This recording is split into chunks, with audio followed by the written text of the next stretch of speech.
मैं अपने जीवन में भीषण अपमान और बेइज्जती को सहन की हूँ।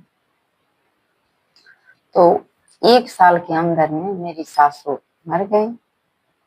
मन में हो रहा था उस बीच में जो आत्महत्या कर लूं, फिर मैं सोची कि नहीं, आत्महत्या करने से तो भगवान का दर्शन की हुई हूँ, तो सत्य का दर्शन की हूँ, कोई मामूली बात नहीं है। तो मैंने देखी कि क्या होगा यदि आत्महत्या कर लूंगी, तब तो काम खत्म हो जाएगी। जीवन बार बार नहीं मिलता है। तो मैंने सोचा कि नहीं, जिंदगी में जीकर अपमान बेइज्जती को सहकर भी, भीषण दुख को सहकर भी देखना है कि सत्य का स्थान कहीं है या नहीं, सत्य की विजय कहीं है या नहीं। इस कलयुग में सत्य की विजय है या नहीं, इस बात को मुझे देखना था। तो मैं भी जिद पर अड़ गई, देखती हूँ कितना दुख आएगा, कितना सबको मैं क्या कहता है बर्दाश्त करके मैं देखिए।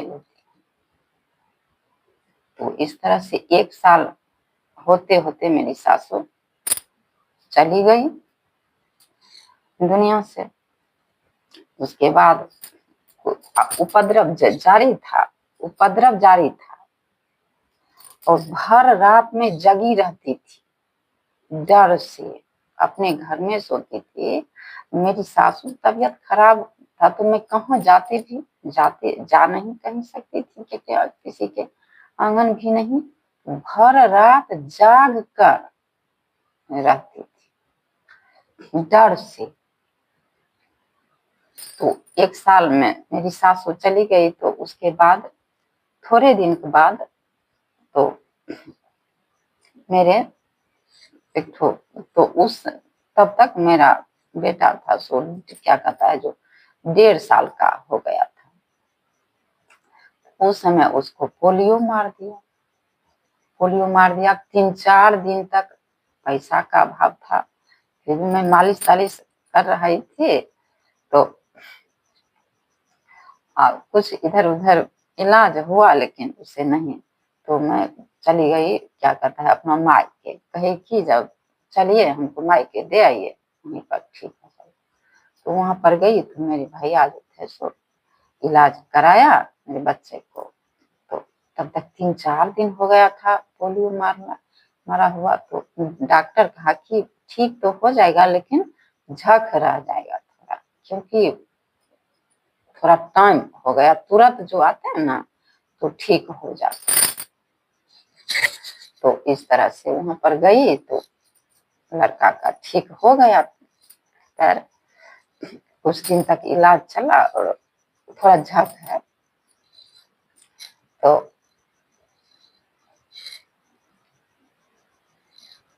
उसके बाद फिर मैं वहां से यहाँ आई अपने क्या कहता है पति के घर।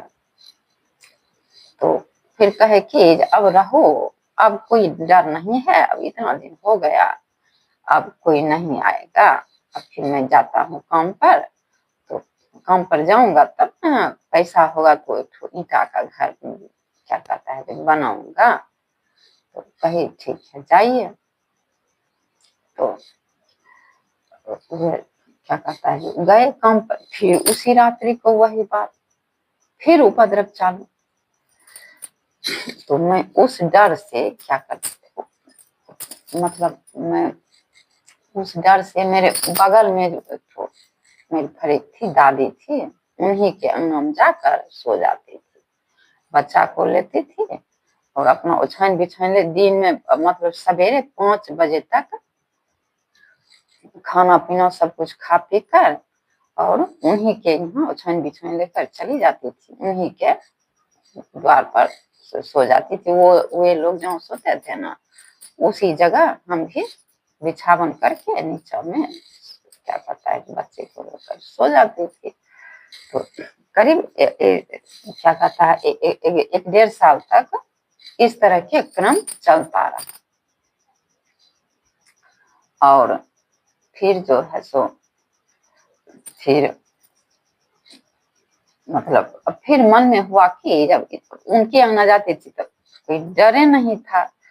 दिन में आए, अपना खाना पीना खाए और सवेरे 5 बजे उनके यहाँ जाकर बैठ जाते थे। तो फिर मन में हुआ कि अब कोई डर नहीं,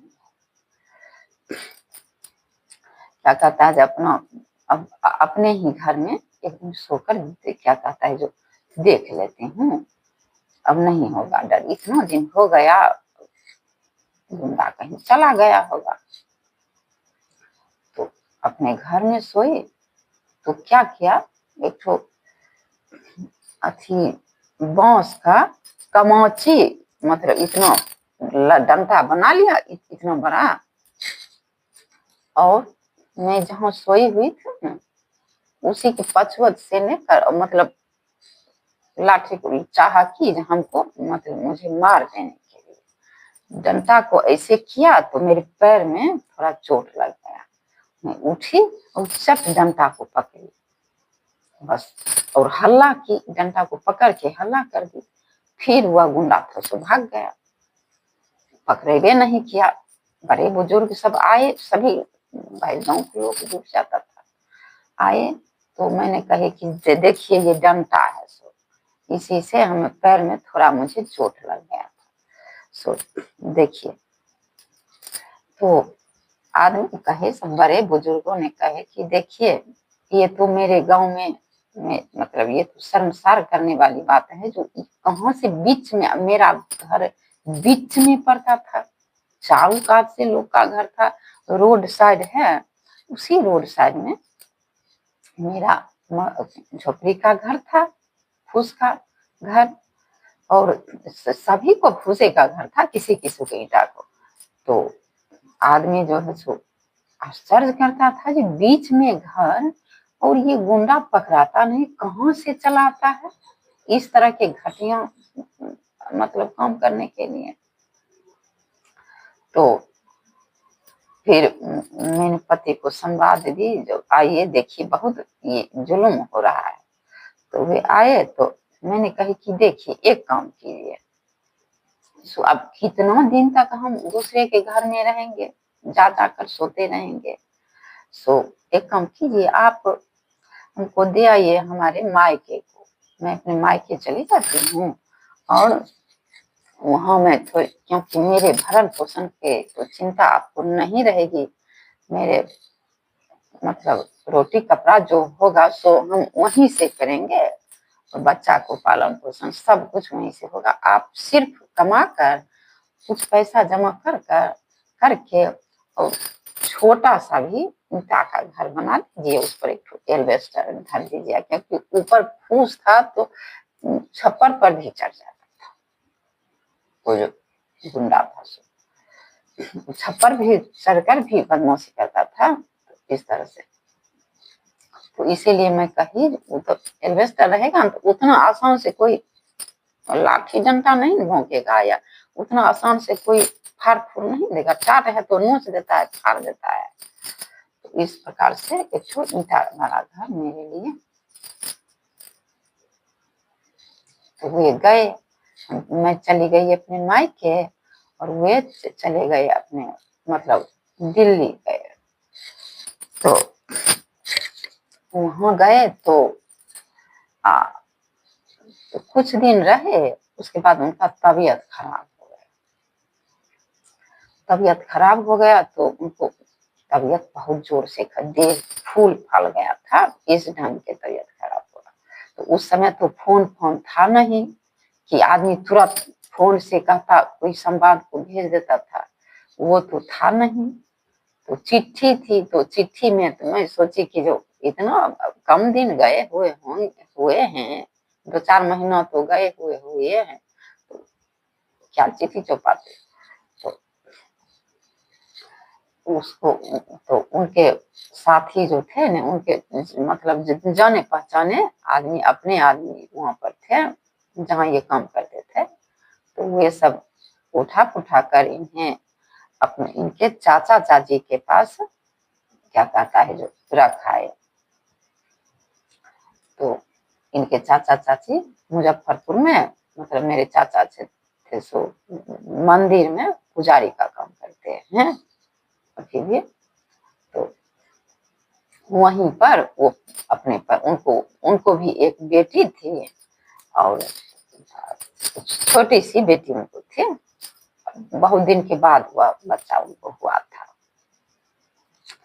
तो पूरा परिवार वे वहीं पर रहते थे। तो वहां पर गया तो वे लोग अपना दोनों मिलकर इनका इलाज पाती किए और फिर तो ये ठीक हुए। तो फिर आए मेरे पास तो यह सब बात कहे कि मेरे ऐसे ऐसे तबीयत खराब हो गया था, मेरे चाचा चाची मुझे ठीक किए। तो मैं कही कि जो ठीक बात है, बहुत बढ़िया बात है। और मेरे चाचा थे सो पूजा पाठ करे कि वो पैसा वाला आदमी थे, वो घर बना सकते थे ईटा का। तो मैंने अपने पति से कही कि तो क्या होगा, अपने चाचा से पूजा पाठ सीख लीजिए और आप भी पूजा पाठ कराइए, क्या हो, उन्हीं के पास रहिए और जो कमाइएगा सो उन्हीं को दीजिएगा। और उनको मतलब हम दोनों मिलकर उन्हें गार्जियन की तरह मानेंगे और मैं उनकी मतलब आएंगे तो मैं उनकी भरपूर क्या कहता है जो अथी करूंगी, सेवा शुश्रूषा और वो जो कहेंगे वही काम करूंगी मैं। तो उनकी आज्ञाकारी बनकर रहूंगी मैं और आप भी आज्ञाकारी बनकर रहिए और उनको दोनों मिलकर एक ठो ईंटा का घर मेरे लिए बना दीजिए, तो रहने में ठीक रहेगा। मैं कितना दिन तक अपने मायके में रहूंगी, मैं अपने घर चली जाऊंगी। तो वो थोड़ा शक पकाए, गुम हो गए इस बात से और फिर कहे जो कहती हो तो ठीक है, मैं जाता हूँ लेकिन कहीं बाद में पछताना नहीं पड़े, मुझे कहे ये बात। तो मैं कही जो पछताने की इसमें क्या बात है, चाचा चाची है, अरे मैं उनकी सेवा करूंगी, कोई ऐसी बात थोड़ी, अवहेलना थोड़ी करूंगी। तो इस तरह तो कहे कि ठीक है, कहती हो तो मैं जाता हूँ। तो वे गए तो उसी तरह को वो कहे जो चाची से कहे कि वे ऐसे ऐसे कही है। तो कहे जो ठीक है रहो। तो ये अपना चाचा से पूजा पाठ सीख लिए और पूजा पाठ कराने मतलब सीख लिए और कराने के लगे पूजा पाठ, कुछ पैसा का आमदनी होने लगा। तो फिर मेरे पास आए तो यहाँ पर घर बनाए, चाचा मतलब घर बनाए, यहाँ पर 2 ठो पक्का का रूम तैयार किए। और फिर मेरे पति मेरे पास आए तो उनका मन तब एक ठो बेटी हो चुकी थी। मैं अपने मायके में 4 साल तक कंटिन्यू 4 साल तक रही। तो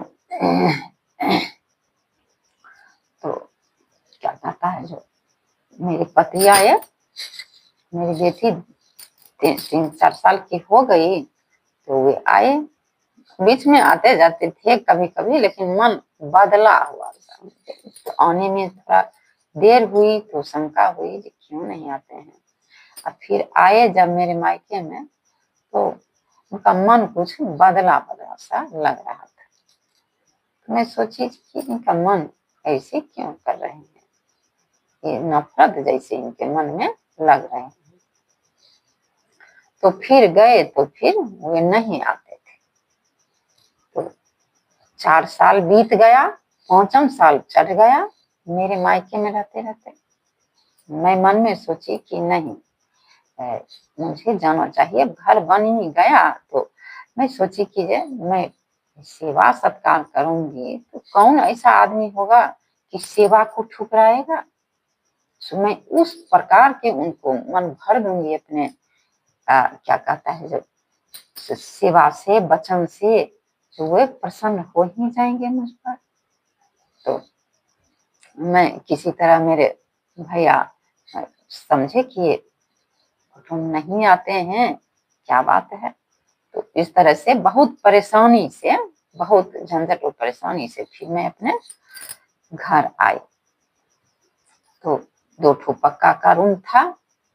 तो मैं जो आई तो मेरे चाची बैठी थी, चाचा नहीं थे, मतलब मेरे पति सब इधर उधर काम करते थे और पैसा देते थे चाचा घर बनाने के लिए, और मेरे पति अपना हेन टेन मिस्त्री, ये सब लेबर मिस्त्री को कराते थे काम, और चाची भी रहती थी घर पर।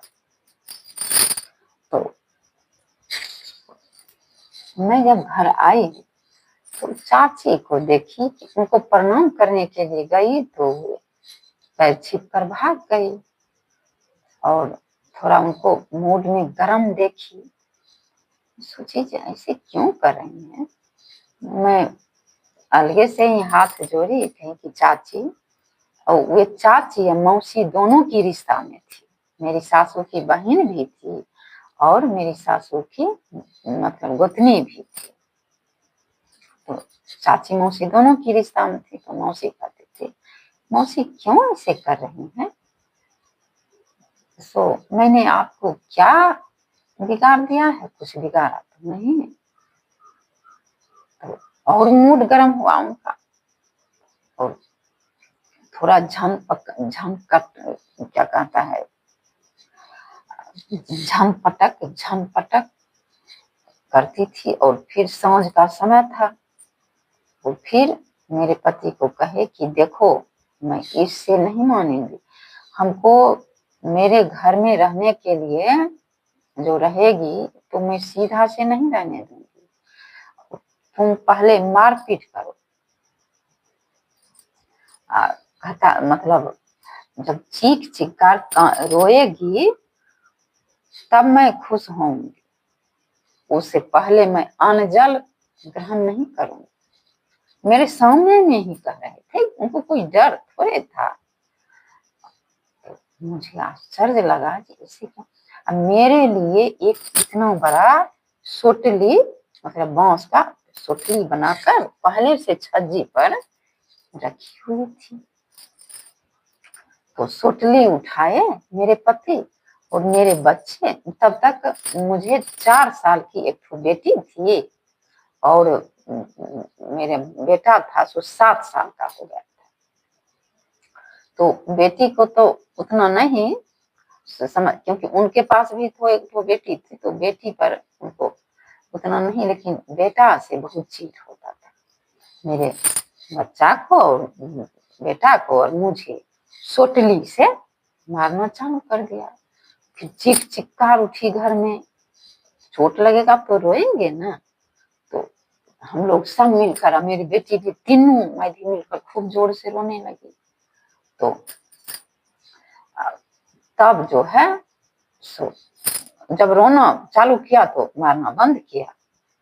तो फिर तब उसने, मौसी थी चाची मौसी, फिर दोनों मिलकर फिल्मी गाना गाते गाते हुई फिर खाना बनाई। मेरे नैहर से जो संदेश आया था, मतलब पूरी पकवान, वो सब नहीं छुई, नहीं इस सबको नहीं खाएंगे। और वो अपना फिर खाना बनाई, फिर 12 बजे रात को खाई। थोड़ा मजाल नहीं हो, मतलब था कि हम तीनों मायधी सो जाते थे, नीचों में भी जो सो जाते, सो भी मजा नहीं था। तो इस तरह से मतलब अब डेली के डेली होने लगा, रात दिन, सुबह और शाम, सुबह शाम घर में मारपीट होना चाहिए। ये मेरी मौसी चाची की, मतलब मौसी की ये हुकूमत थी। मुझे भी आश्चर्य लगता था कि ये कैसी इनकी बुद्धि ऐसा क्यों हो गई है। शाम सुबह चीख चिक्कार उठना चाहिए घर में, रोना धोना होना चाहिए घर में। बड़ा भीषण बात हो गई, भीषण संकट में पड़ गई। तो वे एक ठो मतलब राहत की बात थी कि दो खेती बाड़ी को लेकर, जो मैं खेती कर रहा हूँ, खेती कर रही हूँ, मेरे पति पैसा लगा रहे हैं खेती में, इसलिए तो 2 महीनों तक मतलब घर पर रहती थी और फिर 2 महीनों के लिए चली जाती थी अपने पति के पास मंदिर पर। तो अब मेरे पति भी चले जाते थे, तो 2 महीनों के लिए चले जाते थे, तो हम तीनों माँ बच्चे अकेले रहती थी। तो फिर क्या किया, जो वे जाने वक्त है कि नहीं मेरे घर में, हम अपने घर में रहने देंगे, फिर इस झोपड़ी वाला घर में मुझे रख दिया। थोड़ा खाना पीना जो था अनाज, वह मतलब नाप जोख कर मेरे तीनों माँ बच्चे के लिए, और उतना नहीं हो पाता था, लेकिन फिर भी मैं सोची कि जो ही देता है उसी में मैं खुश रहूंगी। लेकिन जी कर देख मन में हो रहा था जो मर ही जाती तो ठीक रहता, खेला ही खत्म होता। फिर मेरे मन में आता था जो ओह, भगवान के भजन मैं रोज करती थी, नहीं भजन करती थी तो सीताराम का नाम ही ले लेती थी, जैसे सीताराम सीताराम सीताराम जय सीताराम, जय सीताराम सीताराम सीताराम जय सीताराम, जय सीताराम सीताराम सीताराम जय सीताराम। इस तरह से उनके सामने में जो भगवान की नाम लेते, इससे भी उन्हें बहुत चीज, भगवान का नाम भजन गा रही है, मारो उठाओ एक ठो लाठी, इस तरह से सोटलिए उठाते थे। मेरे मार तो मरवाते थे मेरे पति से। इस तरह से मतलब थोड़े दिन ये चक्कर चला, फिर मुझे उस घर से थोड़ा अनाज देकर खोपड़ी वाला घर, वही मतलब फूस के घर में फिर डाल दिया, जिस घर में उपद्रव चालू था फिर उसी घर में मुझे रख दिया। मेरे तीनों माँ बच्चे को रख दिए, मेरे पति और मेरे वे मौसी थी, सो फिर पति के पास चली गई। एक बार तो ऐसा हुआ कि अनाज दिया मतलब 2 महीना, एक या 2 महीना के लिए नाप कर, और बैठ गई 6 महीना तक मंदिर पर, मतलब वहीं पर जाकर। कहाँ से क्या चलता, तो मैं क्या करती, और मतलब बड़ी चिंता में पड़ गई, जो कैसे भोजन होगा, क्या दिया तो धान, जो धान कूट काट कर अपना खाएगी। तो तो मैंने सोची, चिंता में तो पड़ी, जो क्या खाना, मेरे बच्चे सभी समझते थे बात, आजकल के बच्चे नहीं समझते हैं, उस समय के मेरे बच्चे थे, वो सब बात समझ के कह देती थी देखो नहीं है खाना घर में, तो सब समझ जाते थे, तो भूखे रहते थे। तो इस तरह से समय बीत रहा था। तो 6 महीना जो छोड़ दिया, तो मैंने मन में सोची कि जीने के, तो धान कूटती थी, धान उखरी में कूट काट कर और बनाती थी, कहती तू चूल्ही नहीं है तो अरे धरती माता तो है ना, चूल्ही बनाने आता था, मतलब मुझे बनाने आते थे, तो मिट्टी का चूल्ही बना ले, और उस पर लकड़ी काठी नहीं था, जलावन नहीं था। तो मैंने मन में हिम्मत की, सोची अरे अरे अब मान लेते किसी को पैसा लगा खेत में, तो उसको दाना देने में ममता लगा है, और हिस्सा तो मेरा भी था खेत में, लेकिन उससे मेरे हिस्सा से कोई मतलब नहीं।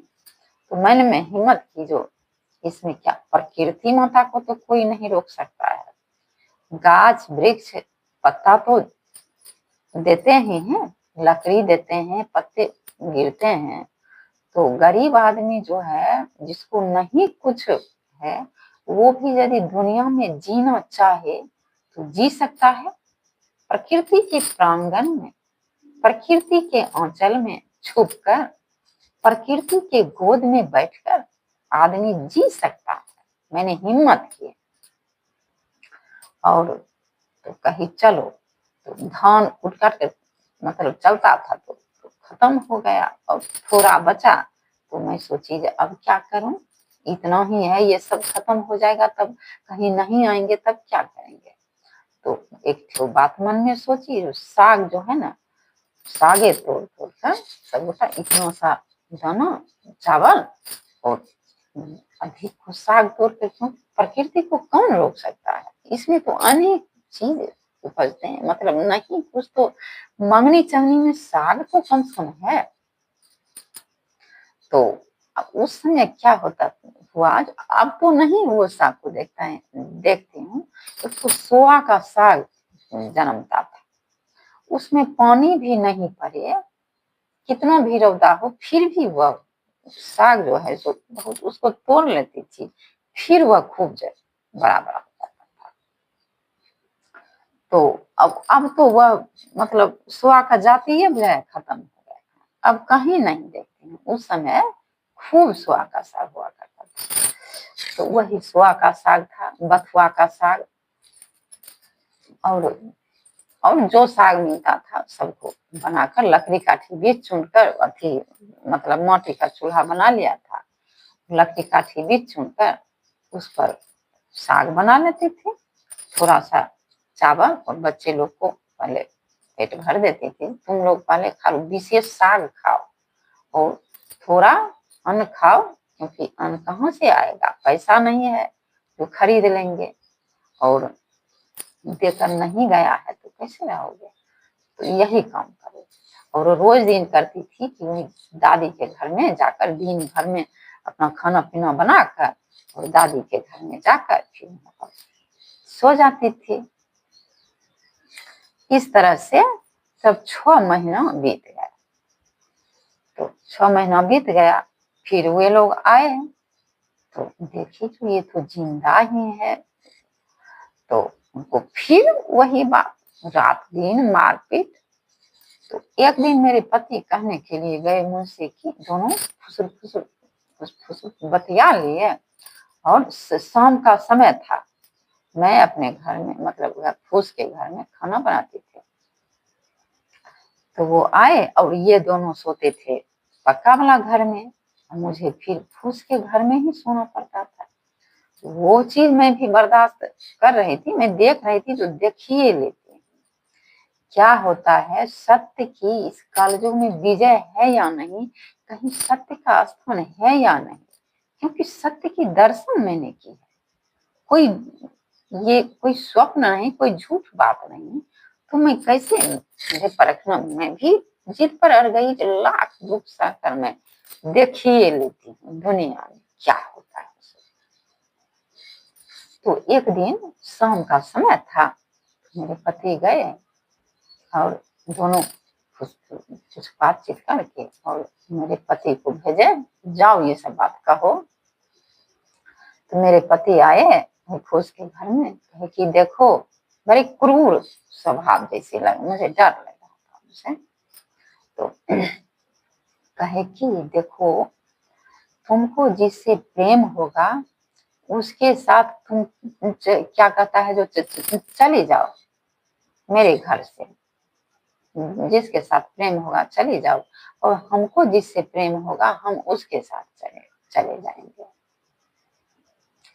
तो मैं कही कि मुझे किसी से प्रेम नहीं है, किसी मनुष्य से मुझे प्रेम है ही नहीं, प्रेम है तो भगवान से प्रेम है। मुझे सत्य बात बोलने में डर नहीं लगता था, मुझे जीवन में कभी डर लगा तो मतलब गलत काम से डर लगा, और सत्य बोलने में कोई मार भी दे फिर भी सत्य बोलने में मैं सबसे आगे रहती थी।